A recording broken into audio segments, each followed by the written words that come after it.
예수님의 치유의 과정을 보면 굉장히 자세히 그 병자들을 고쳐주시는 장면을 우리는 보게 됩니다.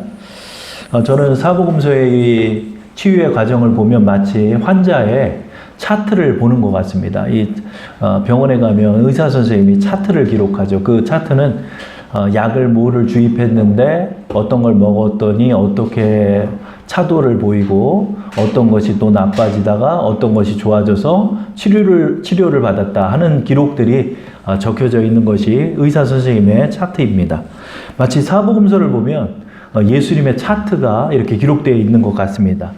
12년 된 혈루증 여인을 봐도 그렇고 또 보지 못하였던 바디메오를 보아도 그렇고 심지어 죽었던 사람이 살아나는 과정도 그렇고 그 내용들이 굉장히 소상하게 기록되어 있습니다.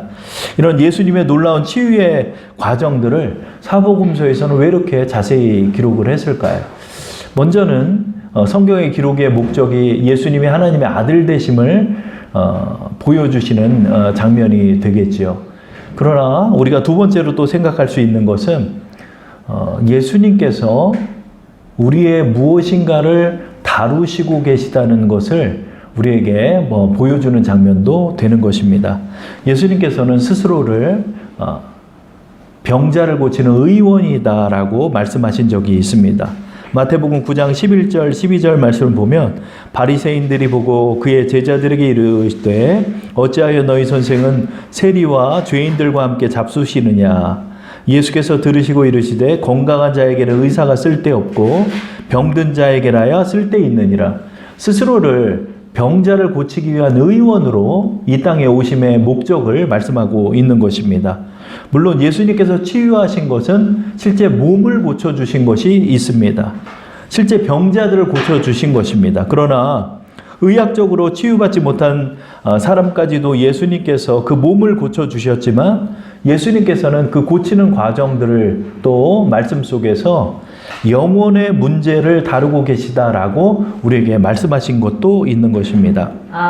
소경이 꼭 장님만을 말하는 것이 아니라 영혼의 소경이 있다라고 예수님께서는 말씀하셨습니다. 요한복음 9장 39절에서 41절 말씀 보면 예수께서 이르시되 내가 심판하러 이 세상에 왔으니 보지 못하는 자들에게 보게 하고 보는 자들은 맹인이 되게 하려 함이라 하시니 바리새인 중에 예수와 함께 있던 자들이 이 말씀을 듣고 이르되 우리도 맹인인가? 예수께서 이르시되 너희가 맹인이 되었더라면 죄가 없으려니와 본다고 하니 너희 죄가 그대로 있느니라. 아멘. 이렇게 말씀합니다. 예수님께서 바리새인을 맹인이다라고 지금 표현하고 있는 것입니다. 바리새인은 지금 눈을 뜨고 있습니다. 근데 왜 맹인이라고 그랬을까요? 진리를 보지 못하고 진리를 믿지 못하고 있기 때문에 그들은 영혼의 맹인임을 예수님께서 우회적으로 말씀하고 있는 장면이 되는 것입니다. 그러므로 우리는 예수님께서 사복음서에서 각종 병자를 고치는 것이 예수님이 하나님의 아들이기 때문에 기적적으로 고쳤다는 내용만으로 보는 것이 아니라 예수님께서 병자를 고치는 과정들은 그 속에 담겨있는 영혼의 병들을 지금 치유하고 있는 내용을 우리에게 말씀하고 있는 것입니다. 예수님께서 성경의 말씀을 자세히 기록한 것은 그 치유의 과정을 우리에게 자세히 보여주시고 있는 것은 바로 우리로 하여금 그 증상이 비슷한지 여부를 말씀을 통해 파악하고 또 우리 또한 고침을 받으라라고 예수님께서 말씀하고 있는 것입니다. 영혼이 병든 자들이 진리를 바로 보지 못하는 사람들, 이런 사람을 예수님은 영적 소경이라 말씀합니다. 영혼의 문둥병자도 있습니다. 문둥병자는 자기의 손가락이 떨어지면서도 아픈지를 모릅니다. 영혼의 문둥병자는 누굴까요? 자신이 죄를 짓고 있으면서도 그것이 죄됨을 느끼지 못하는 사람들입니다. 영적 맹인은 누군가요? 진리를 보지 못하는 사람이 영적 맹인입니다. 영적 조현병은 뭔가요? 자신의 망상의 세계에 빠져서 살아가는 자가 조현병자입니다. 그러나 이 세상에 사는 사람들이 하나님 보시기에 조현병자인 것입니다. 진리를 바로 보지 못하고 하나님의 세계를 보지 못한 채 자신의 정욕의 세계에 빠져서 사는 사람들도 영혼의 조현병자가 될 수 있는 것입니다. 여러분, 우리는 일상을 통해서 보이지 않는 것들을 봐야 하는 것입니다. 하나님께서 지금 말씀을 통해서 우리에게 말씀하고 있는 것입니다. 이 땅에 많은 영혼의 병자들이 있는 것입니다. 우리는 말씀을 통해서 이것을 치유해 가야 하는 것입니다. 우리가 영혼이 거듭났습니다. 거듭났으면 이제 하나님 앞에 기도해서 복받고 이 세상 사는 것뿐만이 아니라 우리가 하나님의 은혜 가운데 이 성결한 치유의 과정을 겪어야 하는 것입니다. 어떤 전도사님이 이런 기도하는 것을 저는 아직도 기억합니다. 30년 전의 기도지만 지금도 기억하는 것이 내 영혼이 거듭났고 또 잘 나가는 또 펀드 매니저이고 또 많은 직장에서 또 교회에서 우대를 받는 사람입니다. 그러나 이 사람이 구원을 받고 하나님 앞에 기도하는 것은 하나님, 내가 하나님의 지금 수술대 위에 눕습니다. 하나님께서 나를 집도하셔서 내 병을 고쳐주옵소서. 그 사람이 고칠 게 뭐가 있습니까? 명문대학교 나와서 현대증권 다니고 공부 잘하고 더군다나 예수 믿어서 구원받으니까 교회에서 그냥 서원 봐주려고 줄을 서고 이러는 사람이 거듭나서 집사 직분을 받고 하나님 앞에 기도하는데 하나님의 수술대 위에 올라간다라고 말하는 것입니다. 도대체 우리가 뭐가 병들었을까요? 여러분, 우리가 거듭난 이후에 앞으로 어떤 신앙생활을 하냐면 바로 하나님의 치유의 과정을 경험하는 것입니다. 하나님께서 우리가 거듭났지만 이 거듭난 영혼들은 오랫동안 죽어있던 영혼인 것입니다. 죽어있던 영혼들은 많은 부분에서 고장나 있습니다. 여러분, 자동차도 몇 년을 방치해서 창고에다 두면 시동이 걸리지 않습니다. 배터리가 나가니까요. 배터리뿐만 아니라 다른 여러 오일도 갈아야 되고 기계는 녹슬었고 부패했고 고장나 있습니다. 우리의 영혼도 마찬가지입니다. 우리가 거듭나서 지금서부터 모든 것이 다 되는 사람도 있어요. 영혼의 상태가 원체 좋은 사람도 있습니다. 그러나 많은 부분에서 가정에서나 또 죄의 유전을 통해서나 죄의 부패성을 통해서나 문드러지고 거꾸러지고 신경이 끊어지고 신경이 이어지지가 않고 걸으려 해도 걸을 수 없고 움직이려 해도 움직일 수 없고 또 고치려 해도 고칠 수 없는 그런 불치의 영혼의 병들이 있는 것입니다. 지금도 과학이 그렇게 발전됐는데 우리를 안타깝게 하는 것이 있습니다. 그게 뭐죠? 바로 이 암병입니다. 암병. 이 암병은 아직도 고치지 못해요. 암으로 얼렸다가 기절시켰다가 암을 방사선으로 치료해서 별의별 것들을 다 해봐도 암을 아직도 못 잡고 있습니다. 지금도 너무나 많은 사람이 암으로 인해 죽고 있습니다. 이것은 또 우리에게 무엇을 말할까요? 한 의학자가 그런 얘기를 했습니다. 암병을 영적으로 표현하면 어떤 표현일까요? 이 암병은 탐욕이라고 표현을 하더라고요.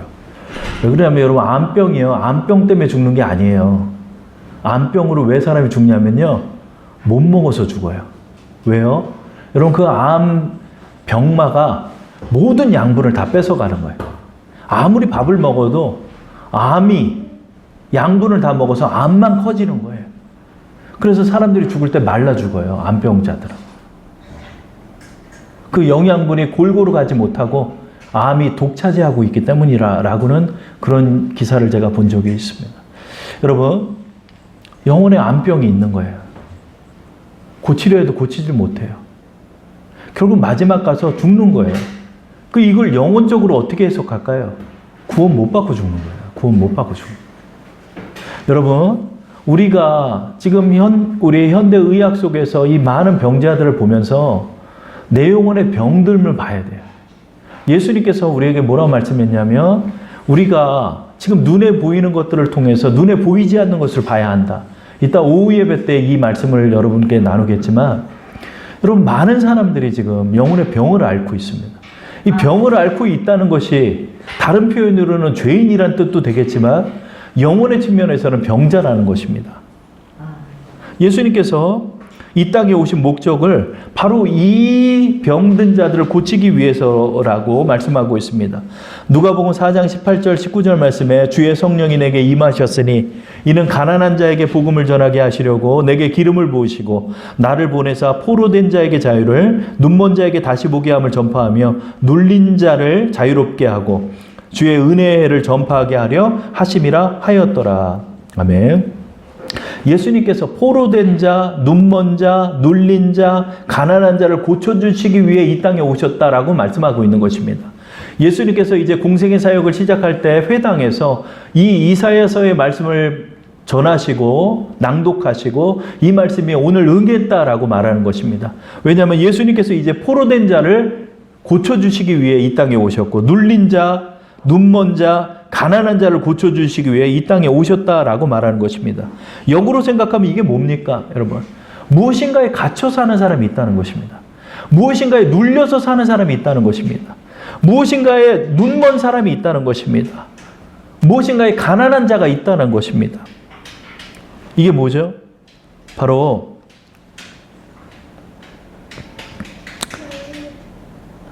영혼의 상태를 말씀하고 있는 것입니다.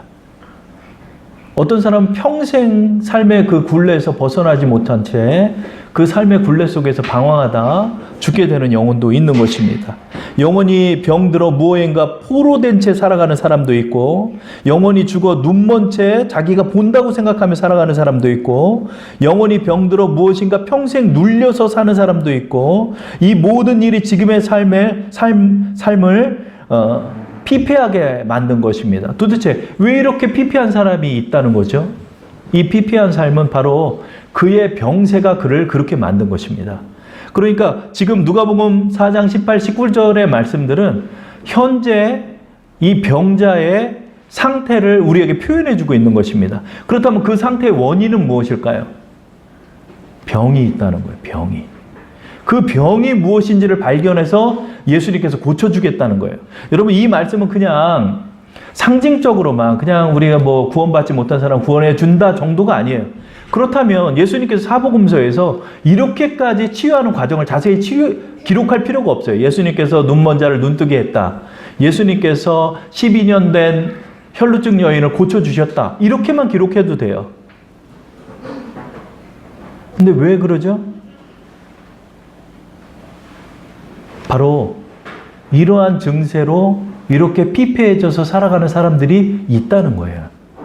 그걸 우리에게 보여주시고 주님이 이걸 고쳐주시겠단 말이에요. 그럼 우리가 이걸 봐야 돼요. 이걸 봐야 돼요. 자, 오늘 저는 하나님께서 주신 말씀 중에 나면서부터 못 걷는 사람에 관한 말씀을 여러분 나눌게요. 여러분, 사실 이 말씀도 나눌 게 없어요. 그냥 나면서부터 못 걷는 사람이 있는데 베드로가 그 사람을 고쳐줬다. 이 말씀이에요. 근데 이 말씀을 사도행전 3장을 여러분 펴보시면 자세히 기록되어 있어요. 자, 사도행전 3장 2절의 말씀을 제가 한번 읽어보고 여러분도 사도행전 3장의 말씀을 여러분 한번 보시기 바랍니다. 나면서 못 걷게 된 이를 사람들이 메고 오니 이는 성전에 들어가는 사람들에게 구걸하기 위하여 날마다 미문이라는 성전문에 두는지라.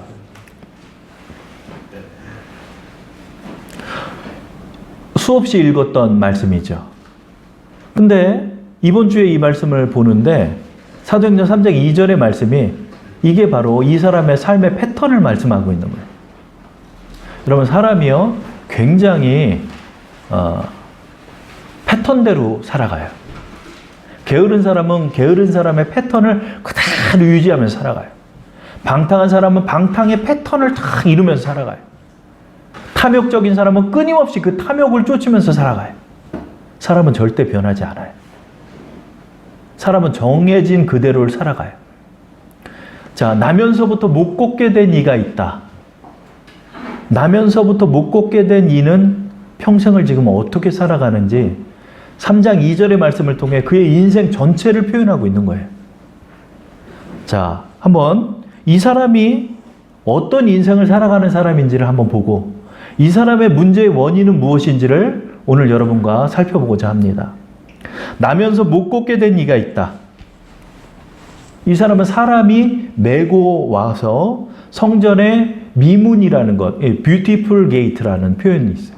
그러니까 미문이라는 그 입구에다가 beside, 그 옆에다가 두었다. 이렇게 표현하고 있어요. 성전 미문에 이 못 꽂게 된 이를 매다가 두는 거예요. 그러니까 어려서부터 얘는 이 성전 미문에다 두는 거예요. 성전 미문에 제사를 드리러 출입하는 많은 왕래자들이 있는데 그 사람에게 이 사람은 이제 구걸하는 거예요. 날마다 미문이라는 성전문에 두는 거예요. 그러니까 굉장히 부지런해요. 날마다예요. 비가 오는 날이나 눈이 오는 날이나 추운 겨울이나 무더운 여름에도 이 아이는 여기다 두는 거예요. 그래도 이 아이는 좀 불쌍하지 않은 게 고아는 아닌가 봐요. 매다 주는 사람이 있으니까. 그러니까 아마 매다 주는 사람은 아버지가 됐든 가족이 됐을 것 같아요. 근데 왜 성전에다 둘까요? 바디메오 같은 경우 여리고성 입구에 있었죠. 얘는 좀 더 나은 거예요. 왜? 예루살렘의 그 성전에 있는 데다가 얘를 두는 거야. 그럼 왜 성전에 둘까요? 많은 입구가 있는데. 그래도 성전에 있는 게 제일 뻘이가 낫지 않겠어요? 사람들이 동정을 더 할 수 있을 것 같고. 그렇죠? 또 돈을 받으러 오기 때문에 또 돈도 두둑해요. 그러니까 이 성전 미문에서 이 아이의 삶의 패턴은 구걸을 하는 거예요.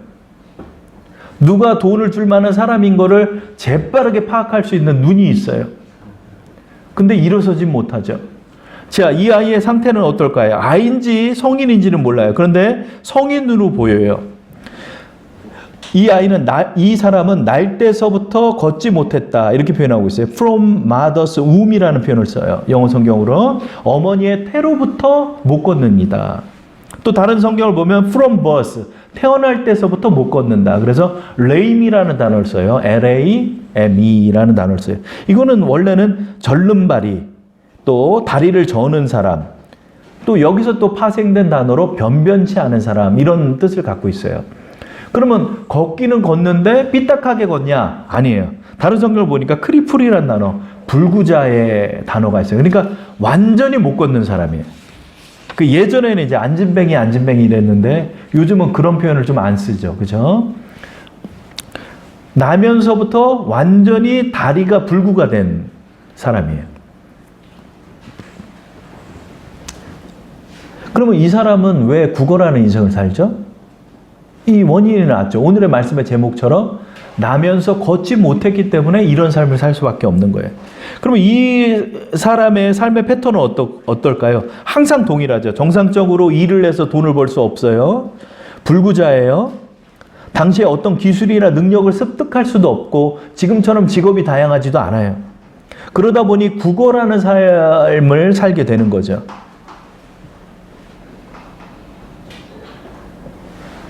구걸을 해야 살 수 있어요. 그러다 보니까 남의 동정을 먹고 살아야 하고요. 자신의 뜻을 주장할 수 없는 인생을 살았고요. 남의 동정을 먹고 사는 그런 인생을 산 것입니다. 사도행전 3장 3절을 보면 그가 베드로와 요한이 성전에 들어가려 함을 보고 구걸하거늘 그런 거예요. 영어 성경을 보면 some money. 약간의 돈을 바라면서 구걸하는 거예요. 약간의 돈을 바라면서. 베드로와 요한이 이제 성전 미문을 출입하고 있는데 이 사람이 베드로와 요한에게 some money, 약간의 돈이라도 좀 얻을 게 있나 하고 그렇게 그들을 바라보는 거예요.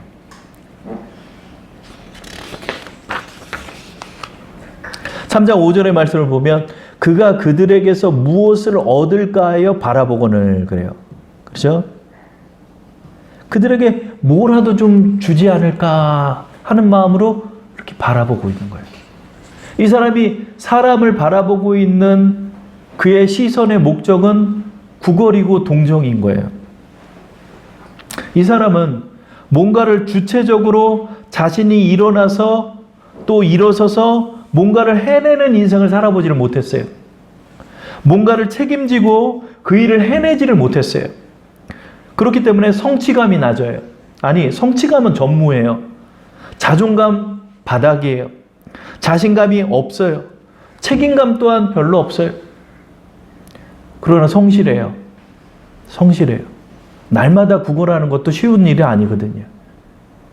그리고 날마다 구걸하지 않으면 그 자리를 또 뺏겨요. 노점상이 그래요.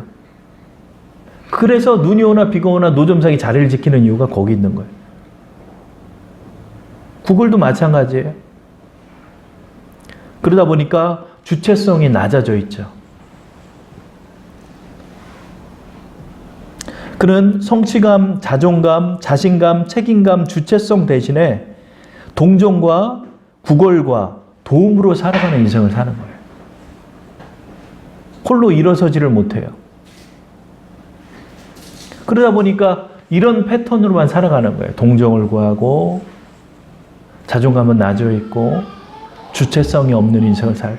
그러나 결국은 그래도 내가 아무리 이 삶이 싫어도 이 삶의 패턴에서 벗어나지 못하는 거예요.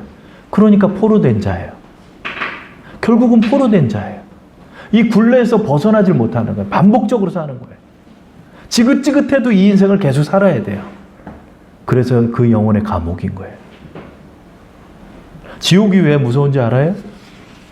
나올 수 없기 때문에 무서운 거예요. 지옥이 왜 무서운지 알아요? 영원하기 때문에. 이거는 여러분 무서운 정도가 아니죠. 여러분. 영원한 지옥이잖아요. 근데 여러분, 나면서 걷지 못하는 이도 삶에서 충분히 지옥을 경험하고 있어요. 이 사람이 이렇게 살고 싶겠어요? 이렇게 살고 싶지 않죠. 그러나 벗어날 수 없는 거예요. 그래서 감옥이 무서운 거예요. 답답한 거예요. 견딜 수가 없는 거예요. 근데 주님이 뭐라고 그랬죠? 포로된 자에게 자유를. 이 사람은 벗어나고 싶어도 벗어날 수가 없는 거예요. 벗어날 길이 없어요. 지금처럼 컴퓨터 두들기면서 살 수 있는 세월도 아니잖아요. 지금은 땀을 흘려야 돼요. 서민층은 땀을 흘리고 기술을 배우든가 힘을 쓰든가 하는 것밖에 없어요. 이 시대는요. 그렇기 때문에 장애인은 더더욱 자기의 어떤 일도 펼칠 수가 없어요. 부모가 부자면 몰라도. 근데 부모가 여기다 매다 둘 정도면 부자겠어요? 가난한 하층민이죠. 그러니까 더더욱 벗어날 수가 없는 거예요. 부모의 백으로도 벗어날 수 없고 자신이 뭔가 다른 걸 할 수도 없고 구차하지만 계속해서 동정을 구하는 수밖에 없고 이자를 뺏기기 때문에 이자를 언제나 지켜야 했고 그 추울 때 거적대기를 쓰고 이 추위에 덜덜덜덜 떨면서 일을 한 거예요. 더군다나 예루살렘은 해발 700m에 달하는 높은 지대예요. 여러분 높은 지대 엄청 추워요. 산 꼭대기에 올라가 보세요. 안 춥나? 여러분 여기 굉장히 추운데요. 이런 데서 더위와 추위를 이겨내면서 이 일을 한 거예요. 그러나 벗어날 수 없었죠. 그날도 베드로와 요한이 누군지도 몰라요. 돈 좀 주게 생긴 사람을 찾으며 썸머니를 구하는 거예요. 썸머니. 근데 베드로가 갑자기 요한과 같이 그를 뚫어지게 지켜보는 거예요. 걷다가 딱 멈추더니 그의 눈을 뚫어지게 보는 거예요. 그랬더니 아유 동전 한 입이라도 주나 보다 그러고 불쌍한 표정을 지으면서 베드로를 바라보고 있는데 베드로가 이 유명한 말씀을 하고 있는 거죠. 3장 6절에 오늘의 본문의 말씀이죠. 우리 한번 읽어볼까요? 시작. 베드로가 이르되 은과 금은 내게 없거니와 내게 있는 이것을 내게 주노니 나사렛 예수 그리스도의 이름으로 일어나 걸으라 하고. 여러분 이 말씀이요 정말 위대한 말씀이에요. 왜냐하면 금과 은은 내게 없다는 거예요. 뭐예요? 썸머니를 너에게 주지 않겠다는 거예요. 여러분 하나님의 인도가 여기 있는 거예요. 하나님, 우리는 그런데 하나님 앞에 뭘 구하죠? 하나님 돈 좀 주세요. 썸머니 주세요. 썸머니 주세요. 말은 아우르면서 아름답게 포장하지만 결국 뭐예요? 썸머니를 구하고 있는 거예요. 하나님 썸머니 주세요. 썸머니 주세요. 하나님 썸머니 주세요. 돈 좀 주세요. 뭐 좀 없어요? 뭐 좀 없어요? 제가 기도 좀 하면 뭐 좀 얻게 해주세요. 그러나 하나님께서는 거절하는 것입니다. 은과 금은 내게 없다. 너에게 줄 은과 금은 내게 없다. 대신에 베드로는 그에게 무엇을 주죠? 예수의 이름을 주는 거죠. 나사렛 예수 그리스도의 이름으로 일어나 걸으라. 여러분 이 말씀이 무엇을 뜻할까요? 예수님의 치유법을 말씀하고 있는 거예요. 예수님의 치유법은 우리의 근본을 다루시는 거예요. 그래서 여러분 보세요. 우리는 기도하면서 하나님 앞에 원망스러울 때가 있죠. 하나님 썸머니를 구했는데 왜 썸머니를 안 주세요? 썸머니를 구했는데 그것 좀 채워주셔야죠. 내가 이렇게 기도했는데 돈 좀 주셔야죠. 라고 기도했지만 주님께서는 접근 방식이 우리랑 다르다는 거죠. 어떻게 접근해 가죠? 바로 근본을 치유하는 거예요. 결국 너의 삶의 패턴이 왜 이렇게 갇힌 자가 됐고 왜 이렇게 눌린 자가 됐고 왜 이렇게 포로된 인생을 사냐? 못 걸으니까 이렇게 된 거죠. 예수님께서 걷게 하겠단 말이에요. 예수님께서 여러분을 치유하는 길이 지금 거기에 있다는 거예요. 하나님, 저는 썸머니를 구했지만 하나님 썸머니를 주지 않으셨습니다. 그러나 하나님 나를 지금 뭘 다루시는 거죠? 너를 지금 걷게 하는 것이다. 너를 걷게 하시는 거예요. 근본을 다루시면 우리를 일어서게 하시는 거예요. 스스로 일어서서 주체성을 갖고 스스로 일어서서 자존감을 갖고 스스로 무엇인가 작은 일을 하면서도 그 일을 성취할 수 있게끔 하나님이 우리를 인도하고 있는 거예요. 지금 초점을 잘 잡지 못하는 거예요. 그러면 이 구걸하는 사람처럼 왜 썸머니 안 주셨어요? 왜 썸머니 안 주셨어요? 안 그래? 베드로는 그에게 썸머니, 은과 금을 주지 않고 그의 오른손을 붙잡았어요. 사도행전 3장 7절 말씀을 보면 오른손을 잡아 일으키니 발과 발목이 곧 힘을 얻었다. 한 번도 힘이 들어가지 않았던 그 발과 발목에 힘이 들어갔다는 거예요. 발과 발목에 힘이 들어가니까 자신의 체중을 지탱하면서 설 수 있게 된 거예요. 섰더니 어떻게 돼요? 얘가 무릎에 힘이 들어가고 발에 힘이 들어가면서 뛰기도 하고 걷기도 하는 거예요. 이게 왜 그러냐면 신기하니까 해보는 거예요. 3장 8절 말씀 보면 뛰어 서서 걸으며 그들과 함께 성전으로 들어가면서 걷기도 하고 뛰기도 하며 하나님을 찬송하는. 이게 뭐냐면 걸어본 적이 없는데 걸으니까 신기한 거야. 자기가 걸어보니까 신기한 거야. 걸을 수 있다는 거는 뛸 수도 있다니까 한번 뛰어봤더니 뛰어지는 거야. 이 사람이 성전을 막 뛰면서 하나님을 찬송하고 있는 거예요. 은과 금은 내게 없거니와 곧 내게 있는 것 내게 주노니 곧 나사렛 예수 그리스도의 이름으로 일어나 걸으라. Rise up and walk. 일어나서 걸어라.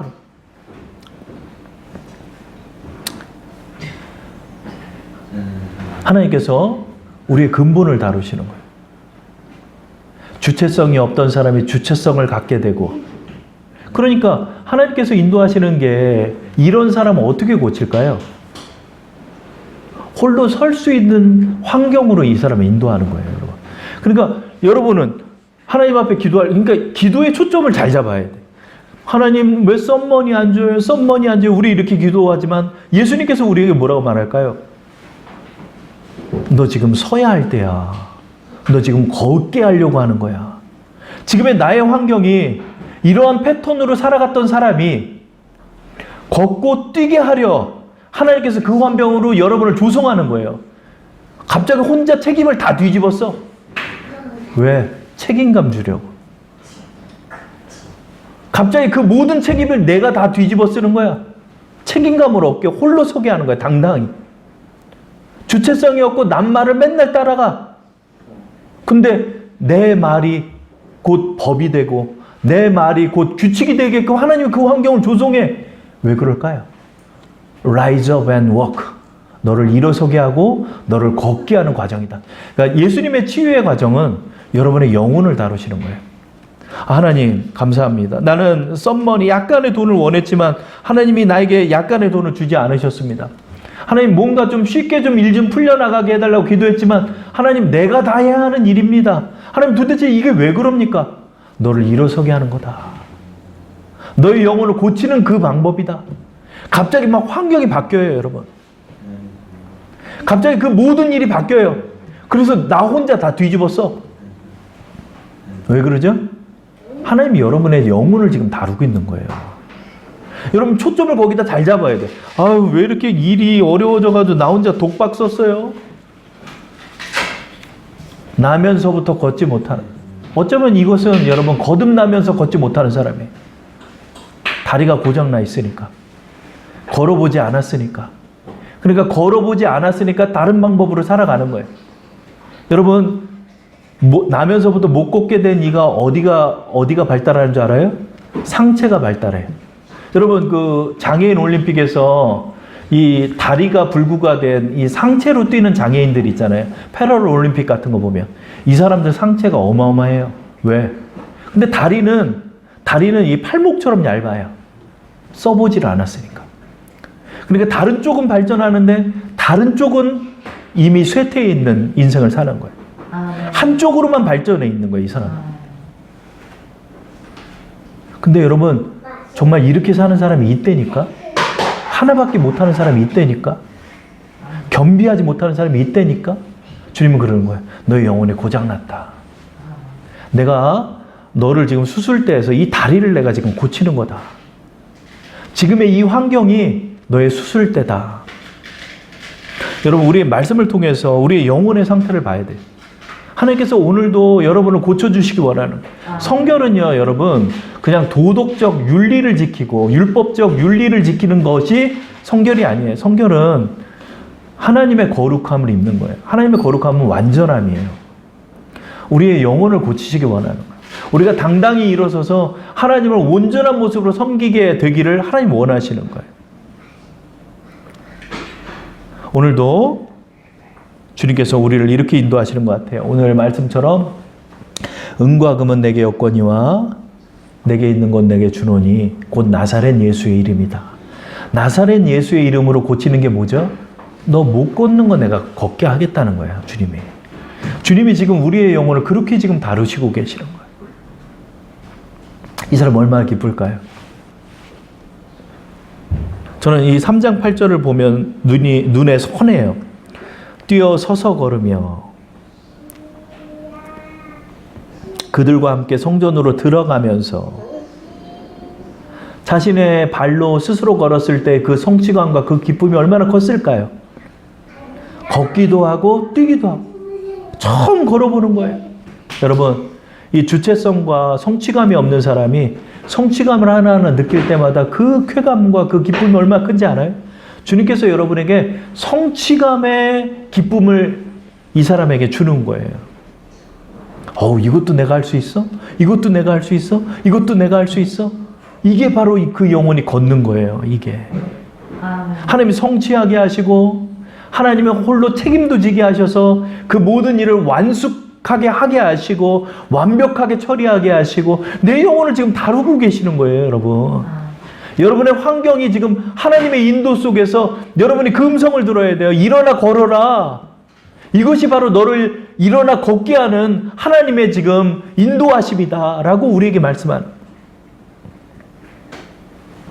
주님의 이 음성을 듣고 일어나 걸으며 뛰기도 하는 그 환경 속에서 성취감을 누리고 영혼의 고침을 받아서 당당하게 일어나서 하나님이 원하는 주체성과 하나님이 원하는 자존감과 하나님이 원하시는 자신감과 하나님이 원하시는 책임감이 온전한 분량이 되어서 하나님 앞에 온전한 모습으로 영광 올려드리는 우리 여러분 되기를 축원합니다. 자, 우리 이 시간 하나님 앞에 기도 드리기를 원합니다. 오늘도 하나님께서는 여러분 각자의 병증을 진단하셔서 차트에 기록하고 계십니다. 오늘도 주님께서는 여러분을 지금 치료하시려고 어떤 사람은 재활하고 계시고 어떤 사람은 수술대에 올려놓으시고 어떤 사람은 약물 치료하시고 어떤 사람은 그 환경 속에서 여러분을 인도하시는 거예요. 여러분, 우리가 여기에 눈을 떠서 내 영혼이 하나님 앞에서 고침받는 그 체험을 위해서 나가야 하는 거예요. 그렇죠?